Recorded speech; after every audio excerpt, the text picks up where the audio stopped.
fishbowl huruf A. Selanjutnya pertanyaan rumusan panelis akan kami bacakan. Dan untuk menjawab pertanyaan, masing-masing calon gubernur diberi waktu 3 menit Bapak-Bapak. Dilanjutkan calon gubernur lain menanggapi selama 2 menit.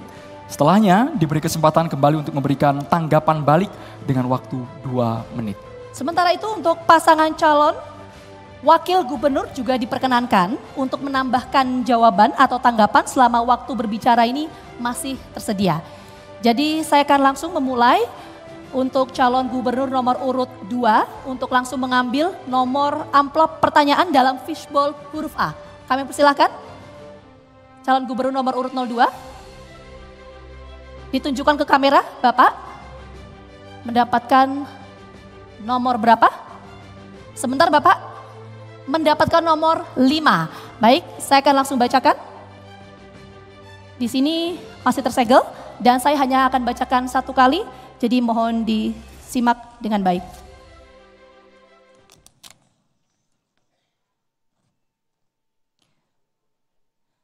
Bonus demografi merupakan potensi besar untuk mencapai Indonesia Emas 2045.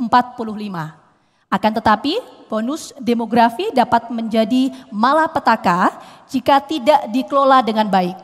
Badan Pusat Statistik atau BPS mencatat jumlah pengangguran di Provinsi Jawa Tengah kian turun sejumlah 0,17 juta orang dari 1,11 juta orang menjadi 0,94 juta orang pada tahun 2024. Data ini menunjukkan kondisi ketenagakerjaan di Provinsi Jawa Tengah yang semakin baik.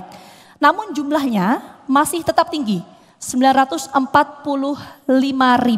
Pertanyaannya, bagaimana kebijakan, strategi, dan upaya berkelanjutan pasangan calon untuk menangani masalah ketenaga kerjaan tersebut? Kami persilakan kepada calon gubernur nomor urut 2 untuk menjawab. Waktu Anda 3 menit dimulai sejak Anda berbicara.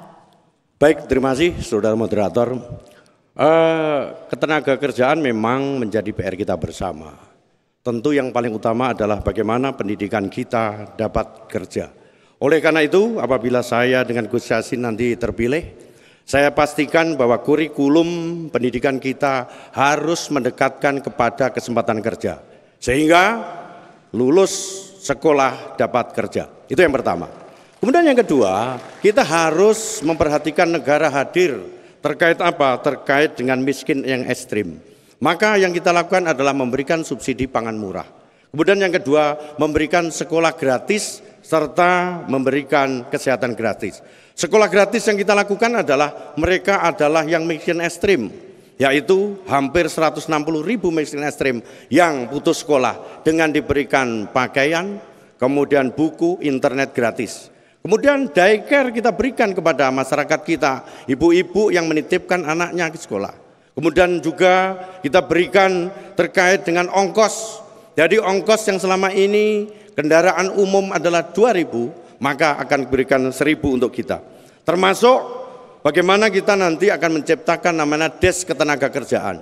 Kita akan koordinasi dengan Polda Jawa Tengah.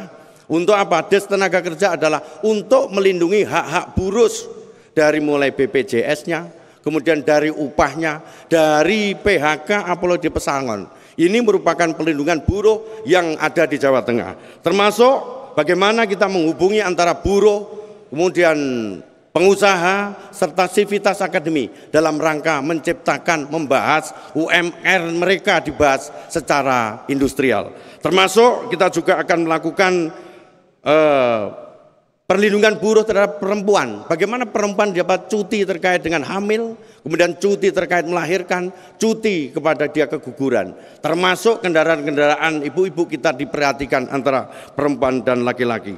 Oleh karena itu, yang tidak kalah pentingnya, untuk UMKM juga kita tingkatkan. Kita tahu UMKM kita yang mikro, kita dampingi permodalannya. Setelah kita dampingi permodalannya, kita dampingi penjualannya. Sehingga UMKM mikro kita bisa naik kelas menjadi UMKM kecil dan menengah.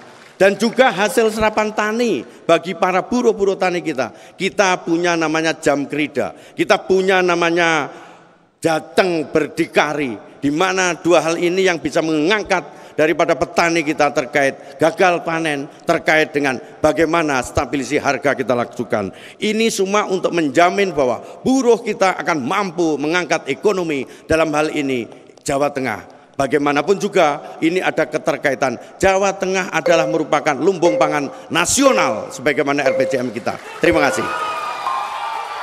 Kami persilakan calon gubernur nomor urut 1 menanggapi jawaban calon gubernur nomor urut 2. Waktu 2 menit dimulai ketika berbicara. Mas Lutfi sudah menjelaskan program-program yang sangat bagus. Tapi memang kita memerlukan terobosan-terobosan agar masalah ketenaga kerjaan, pengangguran ini bisa mendapatkan solusi, khususnya kita menghadapi bonus demografi yang cukup menekan sebenarnya.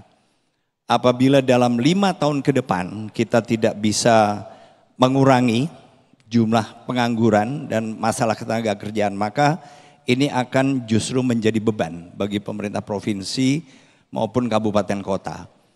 Saya mengusulkan kita juga perlu memberikan insentif khususnya kepada usaha-usaha yang menyerap tenaga kerja sedemikian rupa sehingga mereka punya ruang fiskal maupun anggaran untuk justru melakukan ekspansi. Kalau kita kurangi beban-beban mereka, baik yang sifatnya pajak, retribusi, kita bantu dalam hal perizinan, maka kita berharap akan semakin banyak usaha-usaha yang kemudian tumbuh, kemudian hadir sehingga menyerap tenaga kerja. Insentif atau relaksasi ini memang diperlukan. Karena apa? Supaya membedakan mana usaha-usaha yang bisa menyerap tenaga kerja semaksimal mungkin dan juga mana usaha-usaha yang tidak. Sedemikian rupa sehingga kita berharap semakin banyak usaha yang hadir di Jawa Tengah ini justru mereka menyerap tenaga kerja, termasuk menghadirkan juga usaha-usaha mikro, kecil, dan menengah yang juga bisa membantu menyerap tenaga kerja. Baik, selanjutnya calon gubernur nomor urut 2 menanggapi balik calon gubernur nomor urut 1, waktunya 2 menit dimulai sejak Anda berbicara. Baik, terima kasih. Mungkin tambahan dari Pak Andika, saya ucapkan terima kasih. Ketarikannya dengan ketenaga kerja, kita tahu bahwa terhitung mulai September hampir 14.000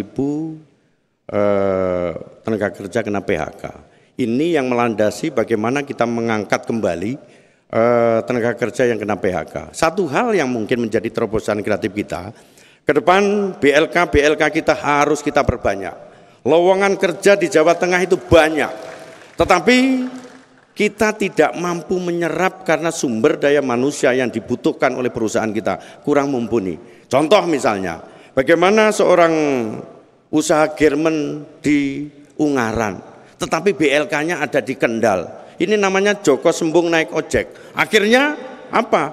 Personel daripada yang mewawahi daripada garment itu adalah wilayah Ungaran. Oleh karena itu, ke depan untuk mengurangi daripada angka pengangguran terkait pekerja, kita perbanyak BLK untuk mendidik masyarakat kita, khususnya para buruh yang kena PHK. Masukkan kepada BK itu, dia akan siap pakai tanpa menambah daripada personel dari wilayah luar Jawa Tengah. Contoh misalkan, kalau PHK-nya di wilayah kita, maka masukkan ke BLK kita secara tidak langsung dia efektif kerja. Yang kedua, dia memanfaatkan tenaga lokal yang bisa siap pakai untuk perusahaan kita.